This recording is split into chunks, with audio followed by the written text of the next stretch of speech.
Well, welcome back, folks. Today we're going to begin the conversation of restoring the handlebar controls for the Suzuki TS50 project. That's what you see here, of course, in the shot. This one on the right, in my right hand, is the right control brake lever, and this is the, of course, the left control clutch lever. You can see the clutch lever has been damaged. What I'm going to do, probably be a series of videos, 2 or 3, I don't know yet. I'm going to restore these and put them back into as new condition as possible. Let's talk about them one at a time. Right control, this is the brake lever, of course, and you can see on the bottom here as I flip it over, this is the brake switch. A little bit unusual for this project. You can see someone has repaired the wiring here. They've done an okay job with it. It's better than the usual bodge jobs that I see. A little unusual since this bike generally has had pretty intact wiring throughout. The main wiring loom hadn't been hacked. It was in very good condition. I just had to do some rewrapping and resleeving, that kind of thing, which you've already gone through.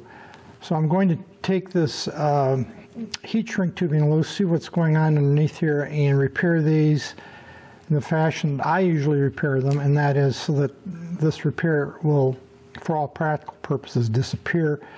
And of course they will be re-sleeved. I've just got it bundled up here with a zip tie wrapped back on itself right now. But the vinyl sleeve needs to be replaced. That's pretty easily done. Looks like they've got some kind of a repair going on here, or else they're just duct taping, or rather electrically using electrical tape to tape it and wrap it together and hold it. I don't know yet if there's a repair in there, but I'll find out. The control is going to have to be completely disassembled. That is, the internals are going to have to be pulled out because the body, the clamshell itself, is going to be cleaned up. I'm going to toss it into my tumbler polisher and brighten up the finish a little bit. The lever will be replaced. Of course, both levers will be replaced with new ones. You can still get these, by the way, they're readily available.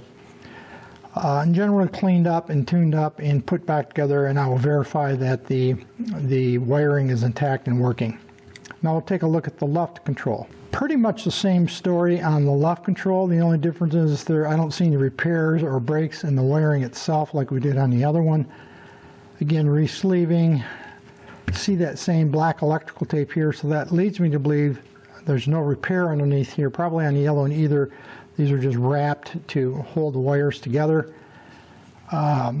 Disassembled, thrown in a tumbler. The switches will be checked. Here's the horn button right here.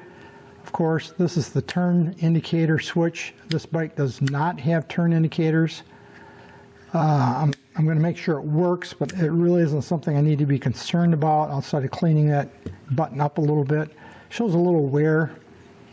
This clutch lever here, you can see has been bent. Obviously, it's hit something, been stuffed into a ditch or something, and dropped, and it got bent. It's fortunate Suzuki, generally in my experience, makes their levers from a fairly soft alloy that will bend rather than break. Some of the manufacturers use a very brittle alloy, then they'll just break.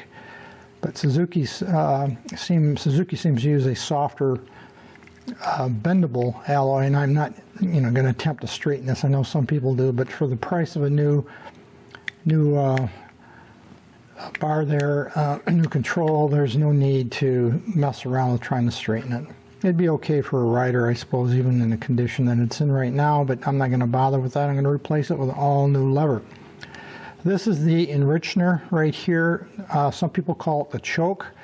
The cable comes in this hole right here, and then you pull this over. I don't remember exactly anymore which way you pull it with your finger, your thumb while you're starting the bike, and then once it's running you let it go or push it back. These Mikuni carburetors don't actually use a choke. When you speak of a choke, you're thinking of a butterfly like that closes the intake opening. These are actually enricheners on Mikunis, and they actually pull a plunger up and enrichen the fuel mixture by dumping raw fuel into the system, allowing the bike to start easier. That's basically enriching the mixture. But anyway, tumbled, polished, taken apart, switches checked, wiring checked, make sure everything, there's continuity, everything works, and then we'll put it back together. My process and my intention here is I'm not going to take you through all the steps, the details of restoring these controls. I have done that in several videos before in quite a bit of detail, including the wiring internal here on the switches, resleeving. I've done that, I couldn't tell you how many times. It's pretty academic actually, so I will bring you back from time to time during the process, probably show various steps. Certainly we will do a final review when they're done and probably back on the bike with the handlebars, but I'm not going to do a tutorial on restoring handlebar controls because I've essentially done that before a couple of different times. So you can go back to my previous videos. Yamaha YL1 is one in particular that I remember doing that on, and maybe the Kawasaki G5 if you want to see the steps of repairing and restoring handlebar control. So this is going to be more of a process of keeping you up to speed with what I'm working on rather than a tutorial on how to do it. So that's going to be it for this segment. We'll bring you back later on. I've got a little further into this, and we've got something further to talk about. I would show you what I discovered underneath this repaired wiring for the right control. This is the electrical tape and heat shrink tubing that I cut off. You can see there. And you can see how they repaired it. It's actually not a bad repair in terms of the technique. For something that's relatively visible and as fine as what these wires are, it's not the way I would repair them. In fact, I'm going to take this out and re-repair it and make the diameter of the repair much, much smaller. It'll end up being very close to the original diameter of the wires. So the problem this creates for me is I have to cut out this crimp connector. You can see here I've got to remove that. So there's 5 of them. I'm guessing these got pinched somehow, and because all 5 wires in this little mini harness are damaged, I'm guessing it got pinched, and they spliced in these little crimp connectors. Again, not a bad way to do it, but for me now I've got to clip these wires. I'm using my thumbs here to illustrate on the green wire here on the right, here on the left, and take that section out and replace that with a new piece of wire to maintain the overall length of the wire. And then that connection will be soldered, of course. So that's it's a little extra work. I mean, it's not that big a deal. It's just going to take me a little longer to do the repair. So I've got to do that times 5 because there's 5 wires here. Again, overall, not a bad repair technique. I'm not going to, accept this in this kind of an application. The rest of the wiring seems very much intact. I've obviously got to cut the sleeving off and replace that eventually, but my focus right now is going to be on completing the re-repair of these wires and then cleaning everything up. Here's the pieces I took out of the clamshell right here. It took me all of like 10 minutes tops to get this together. All the pieces are in individual bags in here. You probably can't quite see that. And then the individual bags went in the larger bag here. You can see, and I got it labeled as right for the right control, so I can keep everything together and organized. So the various pieces of the turn signal indicator and high-low beam, etc., depending on the control, are grouped together so that I don't just have them all in a loose in a package like this. So I'm going to go ahead and complete the repair, and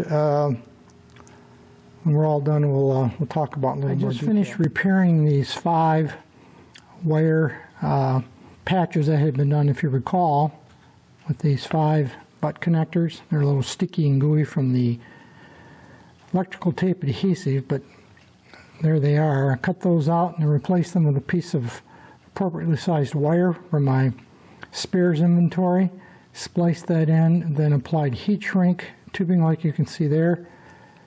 And those are much smaller in diameter, of course, than what these were with the black electrical tape. So what I'll do now is re-sleeve this piece. The vinyl sleeving will be redone with appropriate sized black vinyl, new.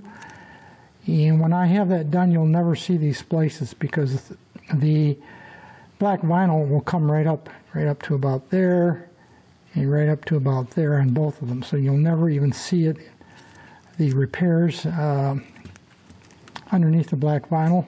It'll be a perfect repair. So I did test continuity, by the way, of all 5 of the wires between the connection at this end and the corresponding end, the opposite, and all of them have continuity. So do a little cleaning of this wire, of course, yet with acetone, and then I'll re-sleeve it. Next time you see this wire will probably be after I put the control back. I just completed the disassembly breakdown of the left handlebar control, so I thought I'd share this with you. Here's the wiring. It's intact. There doesn't seem to be any breaks in it. I will test it for continuity, and it will get re-sleeved here eventually. But the main reason I wanted to shoot this little clip was talk about the control itself. Now the clamshell, that is the 2 halves, the aluminum alloy halves are over in the polisher tumbler right now as we speak.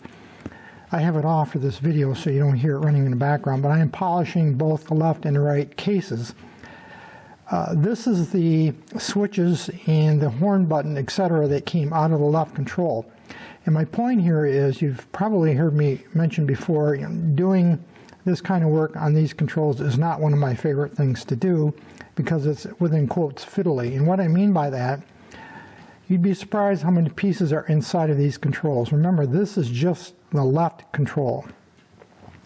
And what you see is all the various pieces I put in their individual bags and group them by assemblies to try to keep them organized. I haven't done any cleaning or repair or prep. For instance, these screws and bolts right here are used to hold the clamshell together and to mount the starter lever, the enrichener. And then the various little brackets here hold some of the wiring in place. This is the, I think this is for the turn signal indicator, I believe. And this is definitely for the horn button, etc. And you can see all the, well, you might not see it very well, but there's 2 different little tiny springs in here. There's a little ball bearing. There's little plates. I don't know if you can see that very well or not. All those little pieces, a little insulator piece, that's that reddish colored piece of paper or cardboard, fiberboard. All these pieces have to be put back together the right way or the switch won't work correctly. It'll be grounded, you'll blow a fuse, something's not going to work, it's not going to work smoothly. And these are pretty small parts, as you can see here, and it takes some diligence and patience, some pretty good eyesight to be able to get these back in the order they need to be. You'll notice I do have a towel. I always disassemble these parts and reassemble them on a towel in case I drop something, especially one of these little tiny springs. Like I said, there's 2 springs in here, or a ball bearing. If you drop it and you don't have something like a towel, it could bounce off your workbench and roll away, and I will guarantee you, you'll never find it. In fact, most of these parts aren't sold separately from Suzuki.